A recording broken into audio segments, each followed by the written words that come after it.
All right, Jimmy Ott along with Paul Stone here talking some college football. Paul's top 3 to 5 best bets of the week, 3-2 on the season.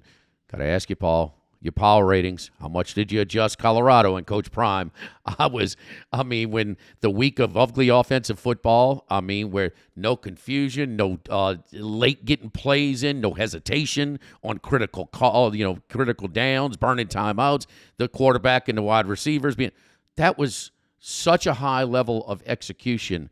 Hey, part of being a head coach is going out and getting your staff. This former head coach at Kent State, man, he had a great day on Saturday in Fort Worth. How much did you adjust their power rating? I adjusted their power rating 11 points, and it used to be in the old days, Jimmy, that guys who kept power ratings, they're a great debate amongst us guys. How much do you adjust a power ranking up or down, based on a season opening performance? And a lot of people, would say you can't adjust it more than 3 or 4 points and that type of thing back in the old days. But now, when you have the transfer portal, I think all bets are off. I think you can adjust it, up until, into the double digits as I did here, just because you have so much turnover on the roster. And, I knew that Colorado had, 4 or 5 talented players that could play anywhere. Travis Hunter, number 1 recruit in the class of 22 in the ESPN 300, the top recruit in the country. Originally went to Jackson State and then follows Dion to Colorado. So they've got some players.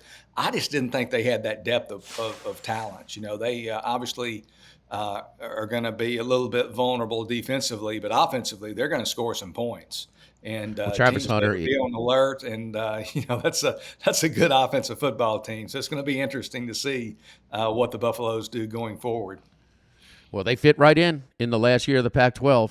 They're going to put up some points, and they're going to give up some points. And also, got to add Sanders to the list of really quality quarterbacks that you have. So poised, man. He's not the athlete that his dad is. That's okay. But, he's accuracy, poise.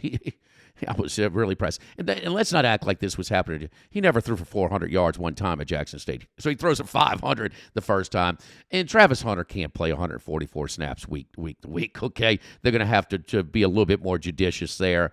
I remember a lot of people talk about Charles Woodson. That was kind of a one-game deal against Ohio State to get the Heisman Trophy. Champ Bailey, we saw a little bit more here in the SEC, and he played about 10 to 15 snaps on offense, return punt. So, he did a lot of things, but I would say, maybe half of the snaps on offense, I would leave him on the field on defense. I think he's a little better on defense, just my opinion. All right, Paul, let's get to it. All of a sudden, look at this game, down in New Orleans, uptown at Yeoman Stadium, on-campus stadium. The Ole Miss Rebels, well, they played a high school team, and so they rolled it up. Plenty of rent wins in college football this past weekend, but you can't even that much against Air, so it looks like same old, a lot of offense for Lane Kiffin's Rebels. And then Tulane, and we talked about with all they lost, and Spears, who's really good, is going to be a good pro with the Tennessee Titans. The top leading tacklers, but Willie Fritz did go out, and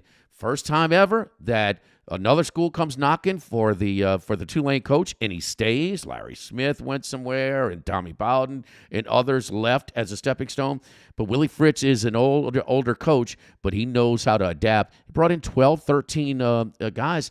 Paul, man, that was no fluke against South Alabama.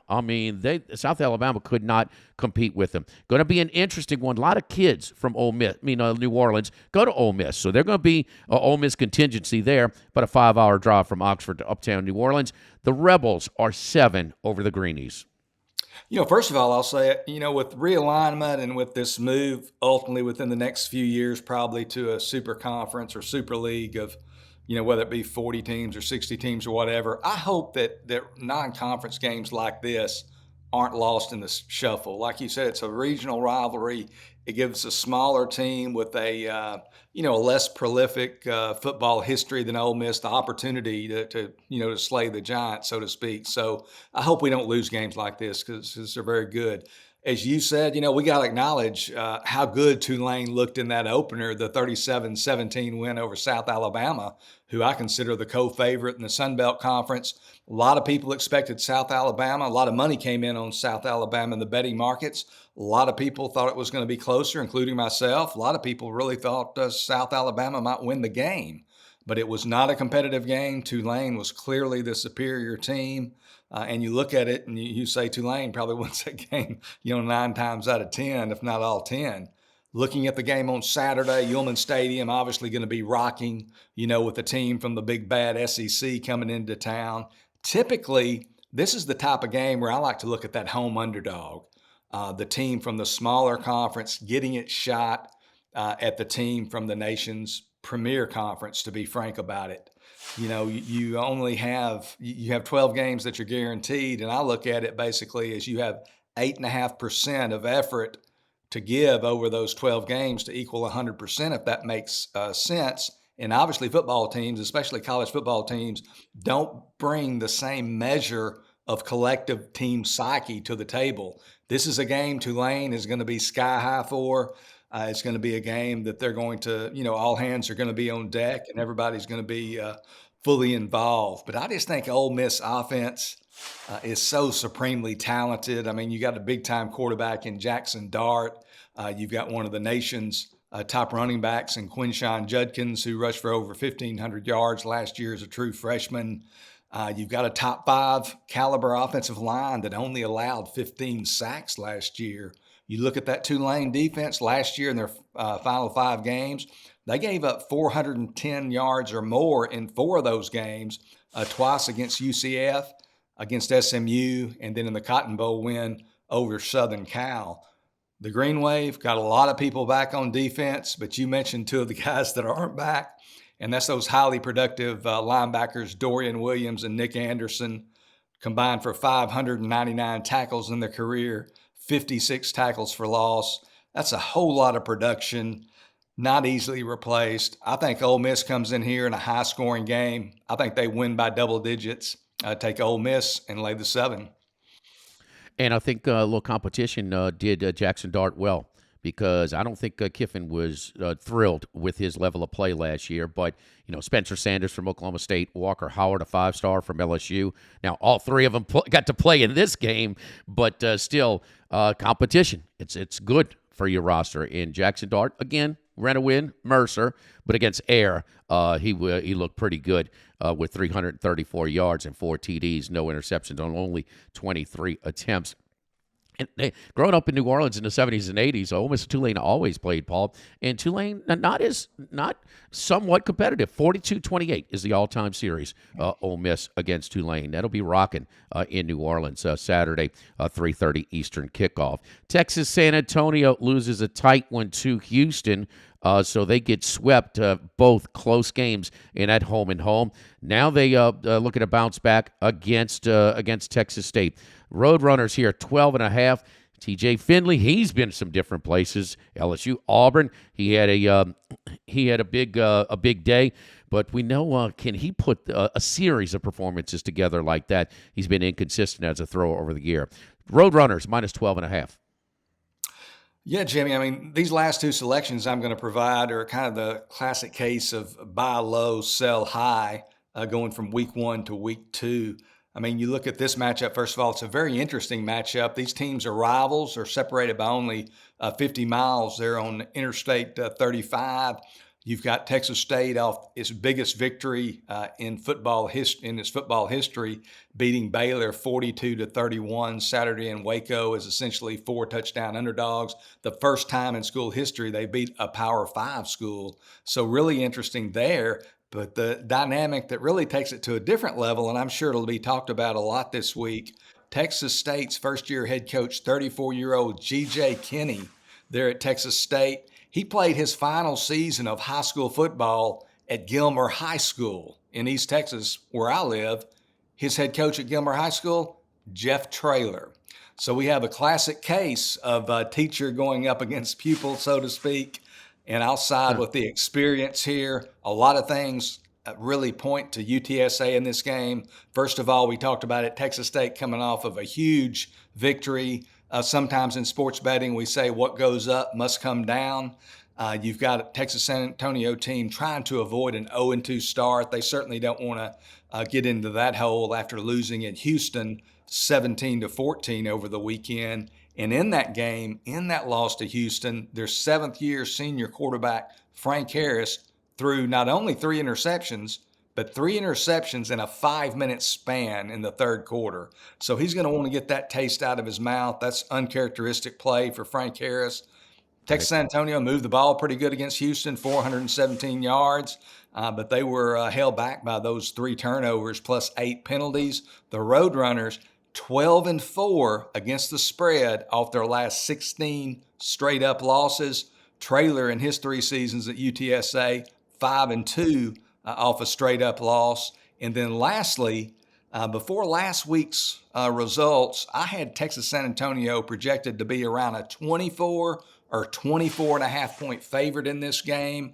I made the line in this game 16 points, so I think there's some value.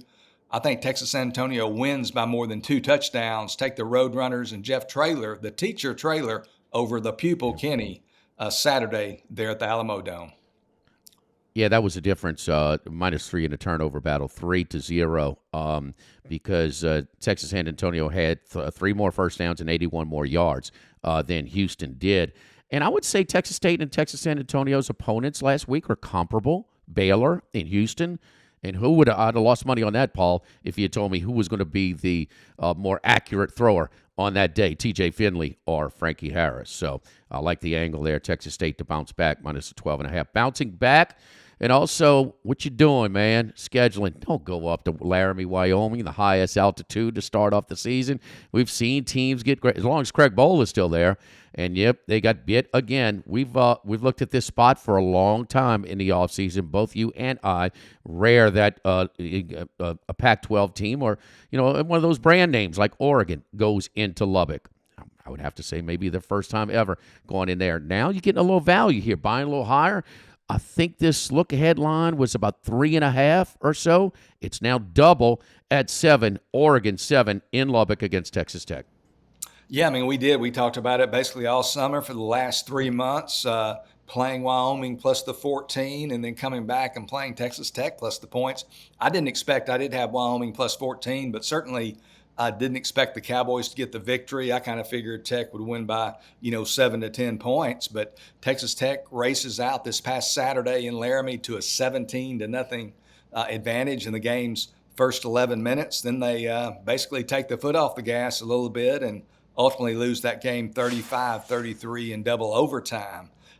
As you said, heading into this past Saturday's opening games, Oregon here was a 3.5 point road favorite over Texas Tech. So now we're getting 7. I also asked myself the question in this situation, what if Tech had won in overtime? It kind of gets down to happenstance. Either team can win in overtime. You just who makes that one big play or whatever. But if Tech wins in overtime instead of losing, what's the line here? I think it's probably 4.5, maybe 5. So I think there's some more value there. And certainly Tech, mostly unimpressive in the game's final 3 quarters against Wyoming. I think we're getting some value additionally based on Oregon's eye-catching performance, 81 points. I mean, that catches people's attention, and they don't really pay too much attention to the fact that it was a grossly inferior opponent in FCS Portland State. And then you get down to the, kind of the bottom line for me. Those South Plains of Texas, they can be awfully inhospitable, if you will, to traveling guests. Soon to be SEC members, Texas and Oklahoma can attest to that. Both the Longhorns and the Sooners lost in Lubbock last season. Plus the Ducks, you look at their road performance the last few years. You look starting in 2020, they've lost some games against similar opponents during that stretch. They lost at both Washington State and Cal, laying more than a touchdown in the pandemic season of 2020. They lost in 2021 at Stanford as an 8.5 point away favorite.